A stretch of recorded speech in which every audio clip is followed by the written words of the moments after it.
Please be advised that everything in my video is purely for entertainment purposes. These are purely my thoughts and opinions and are subjective.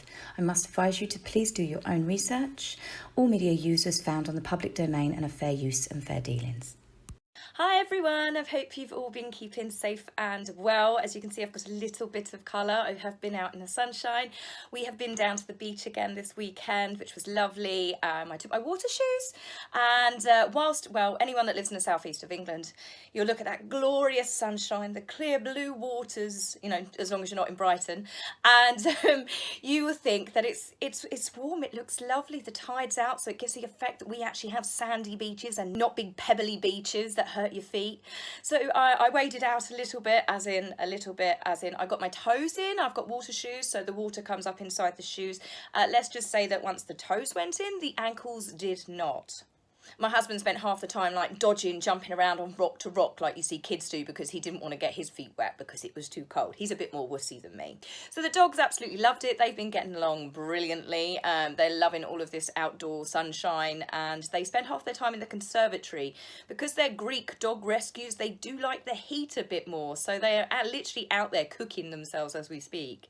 I've been a little bit busy, hence the absence. It's just because the lockdown restrictions have started lifting, so I've been seeing family and friends, and I've been just doing stuff, and you know, I've neglected my channel, so my apologies for neglecting it. I have had a few, not so much as angry, but when are you coming back? We miss you. I can't deal without you not being here. So I will be producing, and I am saying this, 3 videos this week. I have got a cracking video for you tomorrow, which is going to trip some of you out, so I'm going to forewarn you about it now. The video is going to be about all of the positive things that Harry and Meghan have brought to the world since actually becoming a couple. No, they have not got to me. There is no one here with a gun to my head. I have not had any serious threats. Well, I've had some threats, but I don't take them seriously. I just thought I'd do a positive twist on something that, you know, generally it's quite a negative thing. All of the stuff and heartbreak and various other stories that have come out that have made people angry, made people hate them. But I'm going to do a twist on it. I'm going to do a twist on it to make us look at Harry and Meghan in a more positive light, and even go as far to be thankful for some of the things that they have brought to our lives. Naturally, I will be doing this in my own unique sense of style, so I hope you tune in for that video tomorrow. So on the 23rd of April, we had little Prince Louis's 3rd birthday. Who can believe that the little bundle of joy, the little cheeky chappy that we have grown to love and adore, has turned 3. We've seen Prince Louis change from that gorgeous, smiley, happy baby from Catherine holding him at his christening to him grabbing hold of Grandpa Charles's nose for a family portrait. We've watched him wear sunglasses, get covered in paint. We've seen him charging around and being absolutely adorable. With the Cambridge children, because we get to see them, we're very lucky how Catherine does release a lot of personal candid pictures. We get to see more of the children's personalities. But I think with given Catherine and the Middletons how they are, I think that he would have a very much more affectionate and grounding way to grow up. I can't see him being allowed to grow up like his great uncle or his actual uncle, which I'll come to later in the video. So we're celebrating 3 years of Prince Louis. Now, we knew that something would come up in Montecito. It was so predictable, wasn't it? This was Prince Louis's 3rd birthday. As soon as the newspapers started gearing up towards it, we knew. You could set your watches to synchronise, and you literally could in this instance. Exactly 18 minutes before Prince Louis's new portrait was released to the worldwide media, Harry's wife made an appearance with Harry's child. Yes, this one, I think most of us were astounded at the absolute audacity of it, because it's so obvious. But 18 minutes before, how did she manage to do that? Well, it's actually known, it's common practice, that the media have already got copies of the new portraits of the royal children or whatever the event is, but there is an embargo on it until 10 p.m. the night before. So that way, obviously, they can then release it to press, and it would be in all the newspapers next day. Harry and his wife know this. They absolutely know it. And that pap shot, well, where do we start with this one? One, Meghan is pavement walking. Bearing in mind that any time we've seen them, they have been going around in a gas-guzzling SUV, and I just find it very bizarre that the photographer got such a perfect shot. No pixelation going on here. No, no, no, no, no. And the fact that the whole thing is, again, it's contrived, it's set up. Archie is clearly wearing an empty backpack. Now, this backpack quickly appeared on Instagram and it was being merchandised. So no one is suing over this photograph. Archie is not preparing a team of solicitors that we're aware of right now. Harry's wife didn't seem to really particularly care about the privacy of her son, given the fact that she sued before. Remember, we had that ridiculous pap walk, which I still cannot believe that was a real human child in that baby sling. I really can't. But to have his face on full view, Meghan again is smiling. You can see she has got a face like a Cheshire cat. She is also holding Archie to face the paparazzi. That's the bit that's got me. She's taken off her sunglasses, she's holding them, and she is using her arm to face Archie towards the cameras. Now, bearing in mind, it's quite I think it was something like 16, 18 degrees. He's got a beanie hat on. So that I find weird. But what sort of person does that make her? She's so wrapped up with jealousy that her own 3-year-old nephew, she has to outshine and do this. Now, I know some people have said that it's not Meghan's fault she got papped that day. It's exactly Meghan's fault that day. When have you ever seen Meghan out walking around just casually the streets of Montecito? You don't, do you? Unless she has called the paparazzi to tell them exactly what time they're turning up to a restaurant. See, obviously, when her and Harry went to that steakhouse. And then this is not a woman that doesn't want her child's face to be shown. She's facing him towards the camera. She could have shielded his face. She could have got him to hug her. She could have got the security, which I'm sure no doubt are following them. Then you've also got to think, where are they going? Archie is going to playgroups now, apparently, but we were told that, that Meghan was too famous to do that. Harry's wife, sorry, slip up. But, she was too famous to go to things like that. Now, of course, that could have been fake news. That could have been the media just stirring up the pot to make people dislike Meghan even more.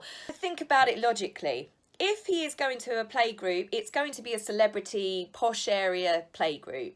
Even if it's not, schools, playgroups, creches, whatever you call them, they have driveways so parents can drive into them. I'm sure in Montecito they probably have very exclusive ones with security on the gates. So, the fact that she's pavement walking right near the paparazzi, turning Archie for a full facial shot, does not make me think that this was accidental and she wasn't aware of it. As I said, she's even taken off the sunglasses just to make sure that we know it's her. If she was going to see friends and taking Archie, we've seen him playing round a friend's house before. Again, why is she not in a vehicle going up someone's private driveway? Yes, Harry's wife has every reason to walk around on the pavement, but she is merchandising her child, and this is something that people have always said against. Oh no, they're not, they're protecting him. But the fact that she has released this picture, now this picture would have been taken just exactly 18 minutes before and uploaded. And to be honest with you, I can't see, given how litigious, I think that's how you pronounce the word, litigation happy, Harry, his wife, nearly caught myself, Harry, his wife, and even his son, who has had his own first court case and won, why would they not pixelate the child's face? You see so many celebrities walking around and they have got the child's face completely pixelated. This is to stop celebrity parents from suing. So here they are, being so bold as brass that this photographer has taken a full Archie shot and sold it. Well, it didn't quite work out how I'd imagine Harry's wife had planned, because none of the UK media papers fell for it. In fact, I only saw the story once, ran on page 6. So I think if she was expecting the worldwide media to pick that one up, they didn't. But it does make me wonder, did the media literally go, we're sick of playing these games? We know exactly what she's doing. She wants us to release that picture and then bang, we will hear from Harry's and his wife, or even Archie's solicitors. So I think that she's bitten off the hand that can feed her one too many times, as I said, we're being too litigation happy. As for the US media, it's only a matter of time before they will cotton on with it. I do hear from a lot of you that are actually out in the States, and apparently, despite what people would like us to believe, certain people like high up in the media and certain sort of celebrity gossip channels, they're not actually still well known. They're definitely not well liked because of the Oprah interview, which completely, again, backfired on Oprah. The fact that she didn't ask any questions, the fact that nothing was fact-checked. She has tried to backpedal recently and say that it was Harry's and his wife's chance to tell their truth. Well, you're calling it an interview. So an interview means you ask questions, you query stuff, you ask why, not what. What? I mean, it was nothing more than a race baiting exercise, because that is the only thing that really truly came out of that so-called alleged interview. This is why Oprah brags about it still. She's kind of like not gone, okay, well, maybe, well, she did try and say that she didn't know that Meghan was going to go all the way there with the racial accusations. Yes, I'm pretty sure that Oprah had no clue as to what Meghan was going to say throughout that entire tell-all. There was no scripted questions. There was no leading questions. Of course not. I mean, there was barely any questions at all, really. It was just mainly accusations, which have all turned out to be big fat whopping lies. Now, stepping briefly away from Harry's wife and his child, I am going to bring up a subject that, well, a person's name that I don't normally. Yes, we have heard a story about Andrew. I'm not putting a prince in front of that, and I'm definitely not putting anything else in front of that. We've got to keep it cordial, got to keep it polite. I still think he's on a lot of the red lists. But yes, Andrew has decided to set up a new business venture which is supposed to be handling his family's finances. I wouldn't trust Andrew with a gold pot of Play-Doh. He seems to dig himself further and further and further into a hole that he's probably been to Australia and back. He started up this business venture which is supposed to be protecting his family's finances. Basically, pretty much what rich people do. They squirrel away a load of money which doesn't get investigated, and it gets hidden in certain places. And you know, it's all rich people do it. Come on, let's be honest. He's not doing anything different. But his choice in partner that he has picked yet again does raise a few questions. He has picked an ex-banker, one of his buddies, that actually lost his job, and I'm not going to name names, but lost his job due to sexual harassment and misconduct accusations. So you've got to think, does he never learn? People do look at birds of a feather flock together. Does he not have any friends that have not been caught up in some sort of sexual misconduct? It just proves the point is stupid is as stupid does. And I do think that stupidity is passed down in the genes. Luckily, it seems to skip here and there. But I'd imagine the bigger family that you have, you know that stupid genes hit someone in that family. I'm obviously not going to name names, but I've got the stupid person in my family. It's probably me. And no, but all kidding aside, you know, you've got the stupidity, the arrogance and the entitlement, which is Andrew, which seems to have just been passed down and if not pumped full of steroids, that we've then got with Harry. If anything, I think Harry makes Andrew look a little bit smarter at times. Now, the reason why I'm saying this about Harry is a story came out that Harry was shocked at the treatment, about the ice-cold reception that he got from his family at Prince Philip's funeral. I mean, that's stupid. And then there seems to be Harry's level. How could he honestly be shocked and surprised that he got a frosty reception at his grandfather's funeral, who he didn't come over and visit, who had weeks prior, knowing that his granddad was dying, done a tell-all interview with Oprah, calling his family racist, saying that they didn't protect his wife, that they near enough caused his wife because they offered her no help to want to take her own life, that they were racist towards his son, potentially his son or daughter, because what colour skin he might come out with. Harry, that complete, I'm saying it like I'm talking to him, I'm not talking to him, because if I did, I'd want to go, shh, boy, wake up. But seriously, how could anyone with a brain cell, a chimpanzee, could watch that Oprah tell-all and think, ooh, he's not going to be that welcome when he goes back to the UK. No, he's not. But this shows you the level of, I don't know, maybe he really does have something a little bit stronger wrong with him. We know that the royal family have covered up a lot of stuff for him over the years. But, I mean, this is a whole grade level of, how could you be shocked? Do you not understand the words that came out of yours and your wife's mouth? Do you not understand the implications that it caused? Do you not understand the amount of racist attacks our monarchy suffered? From Sussex Squad fan base, from people in America that have got no idea about all of the other stuff. The first they heard of Harry and Meghan's plight was this interview. They know nothing about our history, nothing about protocols, nothing about Catherine and William. But of course, because of Meghan's skin tone jibes and the fact that it was racism, people were like, no, it's an archaic institution, shut it down, all British people are racist, when they've not even got a passport or stepped foot into England themselves. This is the thing that makes me so angry about it. But the fact that Harry doesn't understand why he got a frosty reception. I mean, that's a whole new level, isn't it? I mean, we've got to think of a bigger word. Ignoramus, maybe? I mean, jeez. He's truly lucky that the public were really not in attendance and he didn't have to do a walk by. I know it would have been Prince Philip's funeral and a lot of people would have been respectful for the Queen, but I'm sorry. But I think if Harry was caught out and about anywhere outside of that funeral, I think more than a few members of the UK public would have told him really what they thought of him. I don't think he's going to be protected by the fact that who he is anymore.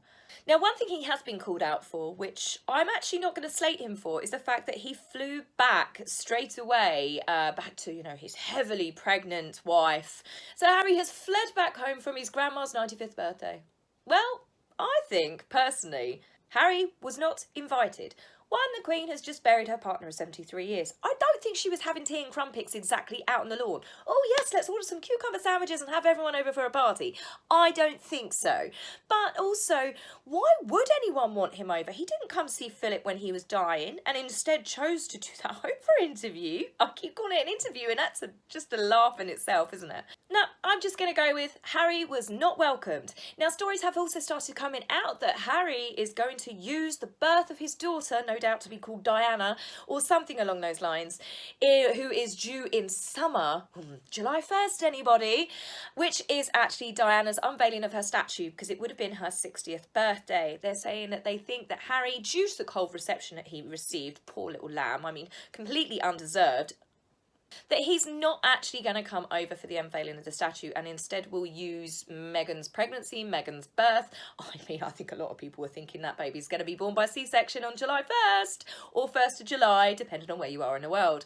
Truth be told, I think that Harry will only come if he's allowed to take his Netflix camera crew, which we all know is not going to be allowed. The reason why I'm so cynical with that, because I just think with Harry now, if he can't make money from it, then he's out. He's not going to be interested in it. I know that sounds really cold to some of you that are still like, oh, Harry will redeem himself and he's Diana's son and da-da-da.